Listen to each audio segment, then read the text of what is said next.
dari kelompok 3 akan mempresentasikan tugas presentasi Pancasila, yaitu dengan judul mengapa Pancasila menjadi ideologi negara. Oke, pertama perkenalan kami dari kelompok 3. Saya Rahman. Saya Christian Tommy. Saya Pabrani Ania. Saya Dela Pertiwi. Untuk mempersingkat waktu, kami akan langsung saja masuk ke dalam materi. Di sini ada beberapa poin yang akan dibahas, yaitu yang pertama menelusuri konsep dan urgensi Pancasila sebagai ideologi negara. Kedua, menanya alasan diperlakukannya kajian Pancasila sebagai ideologi negara. Yang menggali sumber historis, sosiologi, politis tentang Pancasila sebagai ideologi negara. Dan membangun argumen tentang dinamika dan tantangan Pancasila sebagai ideologi negara. Yang mendeskripsikan esensi dan urgensi Pancasila sebagai ideologi negara.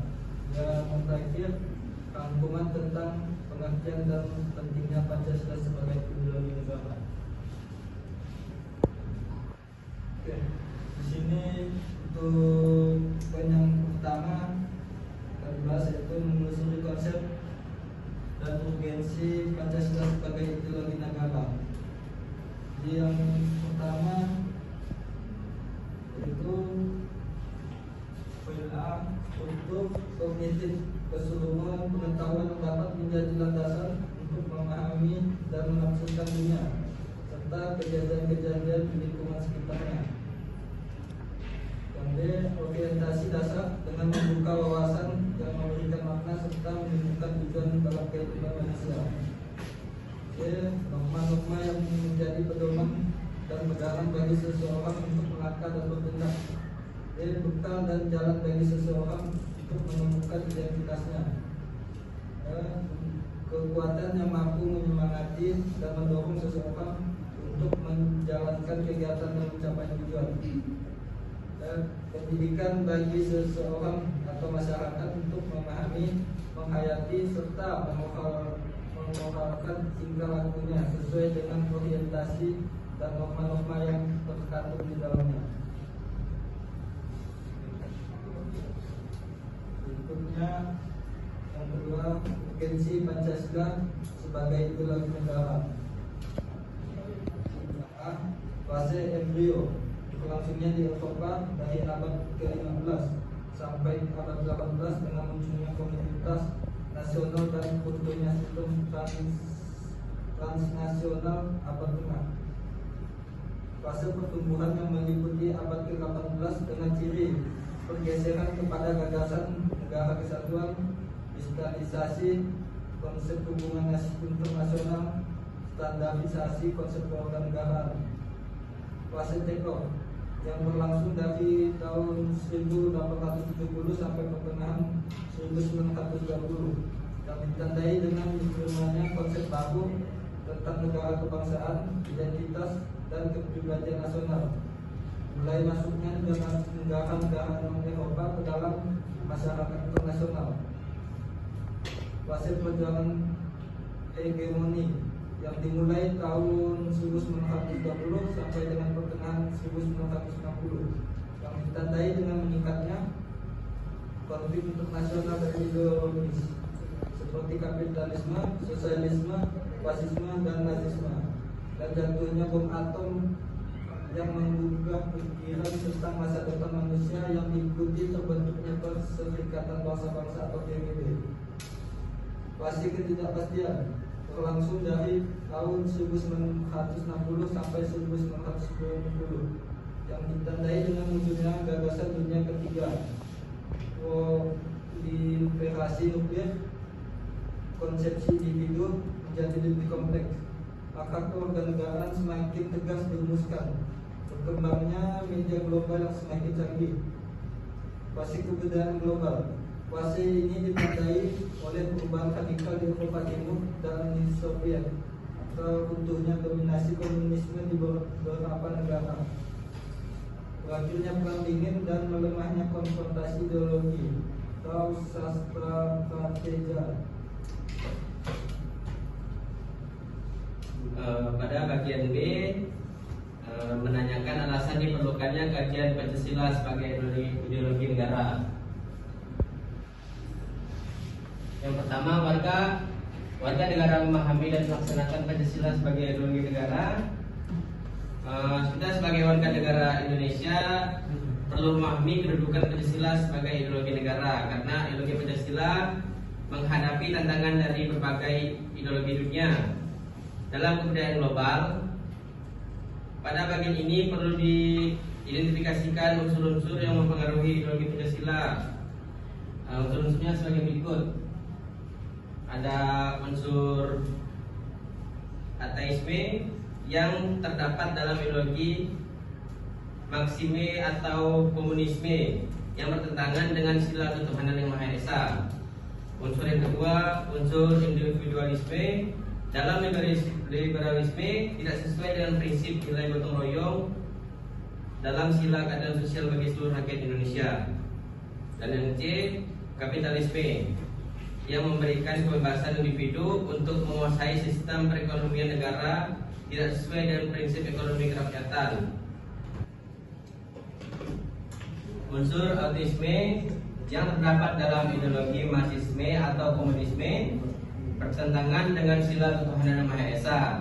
Unsur individualisme dalam liberalisme tidak sesuai dengan prinsip gotong royong dalam sila keadilan sosial bagi seluruh rakyat Indonesia. Kapitalisme yang memberikan kebebasan individu untuk menguasai sistem perekonomian negara tidak sesuai dengan prinsip ekonomi kerakyatan. Baiklah, selanjutnya menanya alasan diperlukannya kajian Pancasila sebagai ideologi negara. Yang kedua, penyelenggara negara memahami dan melaksanakan Pancasila sebagai ideologi negara. Ideologi Pancasila bagi penyelenggara negara merupakan suatu orientasi kehidupan konstitusional. Artinya, ideologi Pancasila dijabarkan ke dalam berbagai peraturan perundang-undangan. Ada beberapa unsur penting dalam kedudukan Pancasila sebagai orientasi kehidupan konstitusional. Yang A, ketersediaan untuk saling menghargai dalam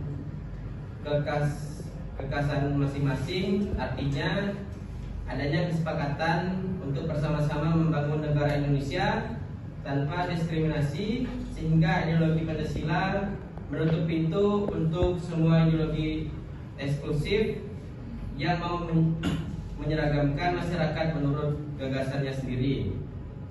Yang B, aktualisasi 5 sila Pancasila. Artinya sila-sila dilaksanakan dalam kehidupan bernegara. Selanjutnya menggali sumber historis sosiologis, politis tentang Pancasila sebagai ideologi negara. Yang pertama, sumber historis Pancasila sebagai ideologi negara. Pada bagian ini akan ditelusuri kedudukan Pancasila sebagai ideologi oleh para penyelenggara negara yang berproses sepanjang sejarah Indonesia. Yang pertama, Pancasila sebagai ideologi negara dalam masa pemerintahan Presiden Soekarno. Yang kedua, Pancasila sebagai ideologi dalam masa pemerintahan Presiden Soeharto. Yang ketiga, Pancasila sebagai ideologi dalam masa pemerintahan Presiden Habibie. Yang keempat, Pancasila sebagai ideologi dalam masa pemerintahan Presiden Abdul Rahman Wahid. Yang keempat, Pancasila sebagai ideologi negara dalam masa pemerintahan Presiden Megawati. Yang kelima, Pancasila sebagai ideologi negara dalam masa pemerintahan Presiden Susilo Bambang Yudhoyono atau SBY. Baik, selanjutnya sumber sosiologis Pancasila sebagai ideologi negara. Pada bagian ini akan dilihat Pancasila sebagai ideologi negara berakar dalam kehidupan sebagai masyarakat. Unsur sosiologis yang membantu Pancasila sebagai ideologi negara mengikuti hal-hal sebagai berikut. Pertama, sila ketuhanan yang Maha Esa dapat ditemukan dalam kehidupan beragama masyarakat Indonesia dalam berbagai bentuk kepercayaan dan keyakinan terhadap adanya kekuatan gaib. Kedua, sila kemanusiaan yang adil dan beradab dapat ditemukan dalam hal saling menghargai dan menghormati hak-hak orang lain, tidak bersikap sewenang-wenang. Ketiga, sila persatuan Indonesia dapat ditemukan dalam bentuk solidaritas, rasa setia kawan, rasa cinta tanah air yang berwujud pada mencintai produk dalam negeri. Keempat, sila kerakyatan yang dipimpin oleh hikmat kebijaksanaan dalam permasalahan dan perwakilan dapat ditemukan dalam bentuk mendapatkan orang lain, semangat bermusyawarah dan mengambil keputusan. Kelima,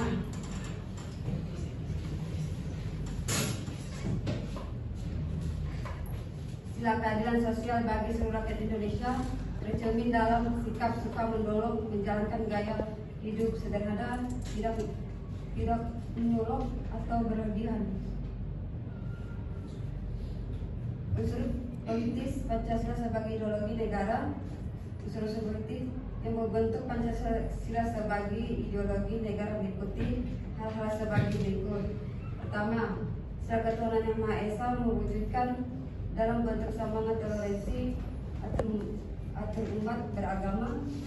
Kedua, sila kemanusiaan yang adil dan beradab diwujudkan penghargaan terhadap pelaksanaan hak asasi manusia HAM di Indonesia. Ketiga, sila persatuan Indonesia diwujudkan dalam pendahuluan kepentingan bangsa dan negara daripada kepentingan kelompok atau gelombang termasuk partai. Keempat, sila kerakyatan yang dipimpin oleh nikmat kebijaksanaan dalam urusan perwakilan diwujudkan dalam mendahulukan mengambil keputusan berdasarkan permusyawaratan daripada voting. Kelima, sila keadilan sosial bagi seluruh rakyat Indonesia diwujudkan dalam bentuk tidak menyalahgunakan kekuasaan untuk berkarya diri atau kelompok karena penyalahgunaan kekuasaan itulah yang menjadi faktor begitu terjadi korupsi. Baiklah, selanjutnya membangun argumen tentang dinamika dan tantangan Pancasila sebagai ideologi negara dibagi menjadi 3. Yang pertama, argumen tentang dinamika Pancasila sebagai ideologi negara. Pancasila sebagai ideologi negara dalam masa pemerintahan Presiden Soekarno, sebagaimana diketahui bahwa Soekarno termasuk salah seorang perumus Pancasila, bahkan penggali dan memberi nama untuk dasar negara. Dalam hal ini, Soekarno memahami kedudukan Pancasila sebagai ideologi negara. Namun perjalanan pemerintahannya, ideologi Pancasila mengalami pasang surut karena dicampur dengan ideologi komunisme dalam konsep Nasakom. Pancasila sebagai ideologi dalam masa pemerintahan Presiden Soeharto diletakkan pada kedudukan yang sangat kuat melalui TAP MPR nomor 2 tahun 1978 tentang permasyarakatan P4. Pada Soeharto ini pula, ideologi Pancasila menjadi asas tunggal bagi semua organisasi politik atau ORPO dan organisasi masyarakat atau ORMAS. Yang kedua, argumen tentang tantangan terhadap Pancasila sebagai ideologi negara. Pada bagian ini akan ditemukan berbagai tantangan terhadap Pancasila sebagai ideologi negara. Unsur-unsur yang mengaruhi tantangan terhadap Pancasila sebagai ideologi negara meliputi faktor eksternal dan internal. Adapun faktor internal meliputi hal-hal berikut. Yang bagian A, pertarungan ideologi antara negara-negara superpower antara Amerika Serikat dan Uni Soviet antara tahun 1945 sampai tahun 1990 yang berakhir dengan bubarnya negara Soviet sehingga Amerika menjadi satu-satunya negara superpower. Yang bagian B, menguatnya isu kebudayaan global yang ditandai dengan masuknya berbagai ideologi asing dalam kehidupan berbangsa dan bernegara karena keterbukaan informasi. Yang bagian C, meningkatnya kebutuhan dunia sebagai akibat pertambahan penduduk dan kemajuan teknologi sehingga terjadi eksploitasi terhadap sumber daya alam secara masif. Dampak konkretnya adalah kerusakan lingkungan seperti banjir, dan kebakaran hutan. Yang bagian 3, argumen tentang tantangan terhadap Pancasila sebagai ideologi negara. Adapun faktor internal meliputi hal-hal berikut. Bagian A, pergantian rezim yang berkuasa melahirkan kebijakan politik yang berorientasi pada kepentingan kelompok atau partai sehingga ideologi Pancasila sering terabaikan. Yang bagian B, penyalahgunaan kekuasaan ataupun korupsi mengakibatkan rendahnya kepercayaan masyarakat terhadap rezim yang berkuasa sehingga kepercayaan terhadap ideologi menurun drastis. Ketidakpercayaan terhadap partai politik atau parpol juga berdampak terhadap ideologi negara sebagaimana terlihat dalam gambar berikut.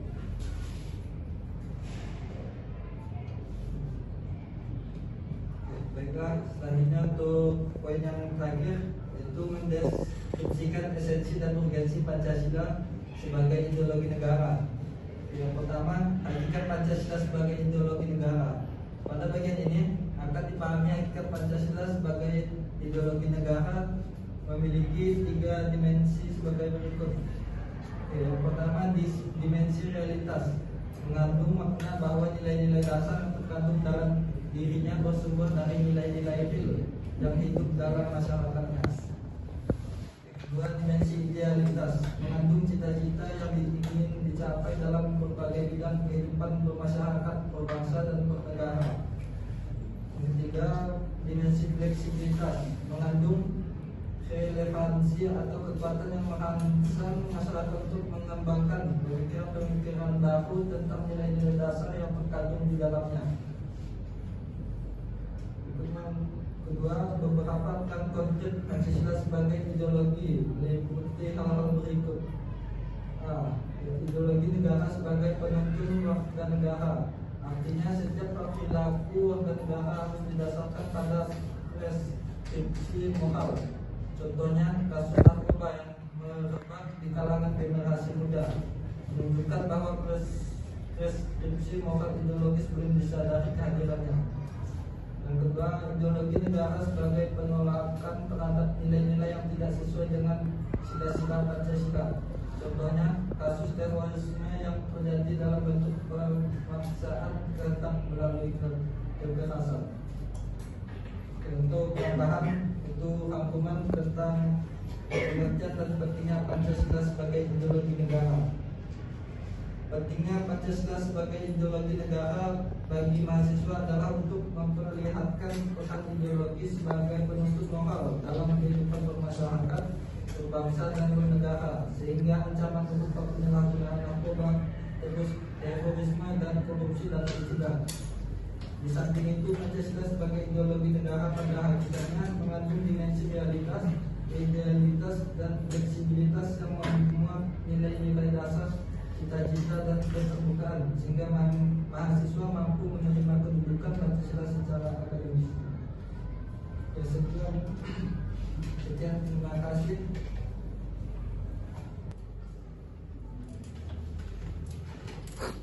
Oke, baiklah, jika yang ada yang ingin bertanya, silakan. Saya. Baik, Pak Wan, silakan. Sebelumnya perkenalkan, saya Wismawan dari kelompok 2 ingin bertanya pada slide sumber historis.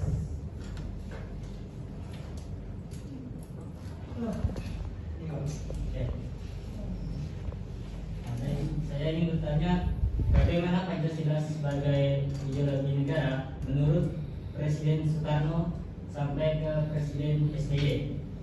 Nah, ini aja. Terima kasih, Pak. Langsung kami jawab.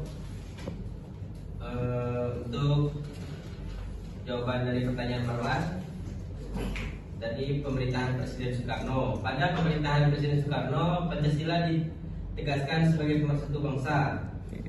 Penegasan ini dikumandangkan oleh Soekarno dalam berbagai pidato politiknya dalam kurun waktu 1945 sampai 1960. Namun sering mementingkan konsep naskon atau nasionalisme, agama dan komunisme sebagai landasan politik bagi bangsa Indonesia. Pada masa pemerintahan Soeharto, Presiden Soeharto, Pancasila dijadikan sebagai asas tunggal bagi organisasi politik dan organisasi kemasyarakatan. Periode ini diawal dengan keluarnya TAP MPR nomor 2 1978 tentang permasyarakatan nilai-nilai Pancasila. TAP MPR ini menjadi landasan bagi dilaksanakannya penataran nilai Pancasila semua lapisan masyarakat. Akibat dari cara-cara rezim dalam masyarakat Pancasila memberikan kesan bahwa tafsir ideologi Pancasila adalah produk rezim Orde Baru atau monotafsir ideologi yang berkuasa pada waktu itu. Selanjutnya, dalam masa pemerintahan Presiden Habibie menggantikan Presiden Soeharto yang mundur pada 21 Mei 1998. Atas desakan berbagai pihak, Habibie menghapus penataran P4. Pada masa sekarang ini, resonansi Pancasila kurang bergema karena pemerintahan Habibie lebih disibukkan masalah politis baik dalam negeri maupun luar negeri. Di samping itu, lembaga yang bertanggung jawab terhadap sosialisasi nilai-nilai Pancasila dibubarkan berdasarkan Kepres nomor 27 tahun 1999 tentang pencabutan Kepres nomor 10 tahun 1979 tentang Badan Pembinaan Pendidikan Pelaksanaan Pedoman Penghayatan dan Pengalaman Pancasila atau BP7. Sebenarnya dalam Kepres tersebut dinyatakan akan dibentuk lembaga serupa, tetapi lembaga khusus yang mengkaji, mengembangkan dan mengawal Pancasila hingga saat ini belum ada. Dalam masa pemerintahan Presiden Abdul Rahman Wahid, pada masa pemerintahan Presiden Abdul Rahman Wahid muncul wacana tentang penghapusan TAP MPR nomor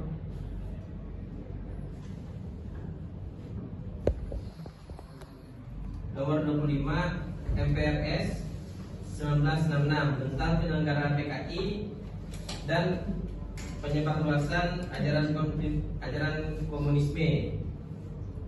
Di masa ini yang lebih dominan adalah kebebasan berpendapat sehingga perhatian terhadap ideologi Pancasila cenderung melemah.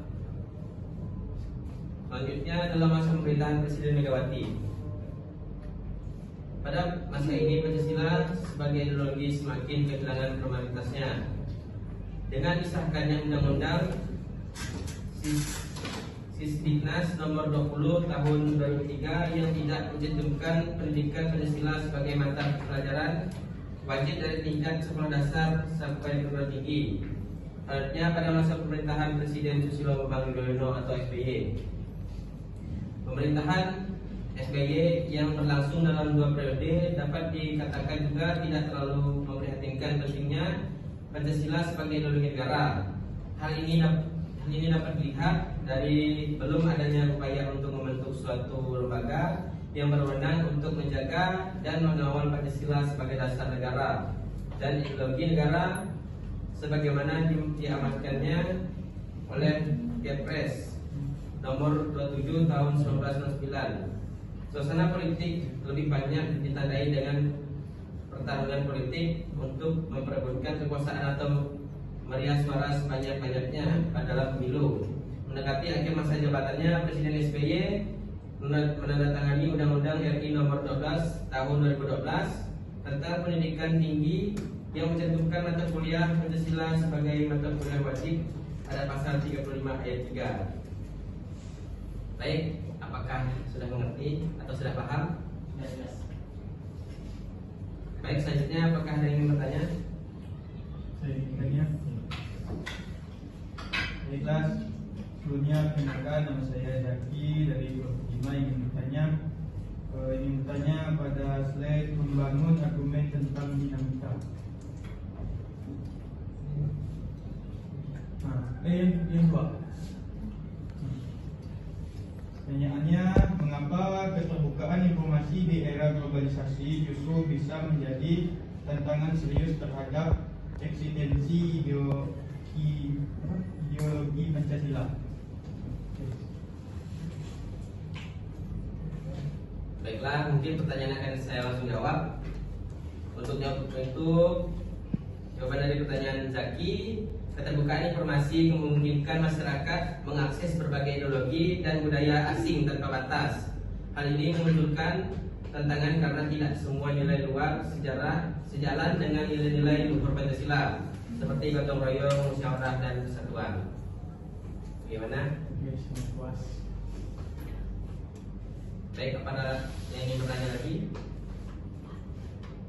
Dan jika tidak ada, kami kita cukupkan sampai di sini. Sekian dari kelompok kami.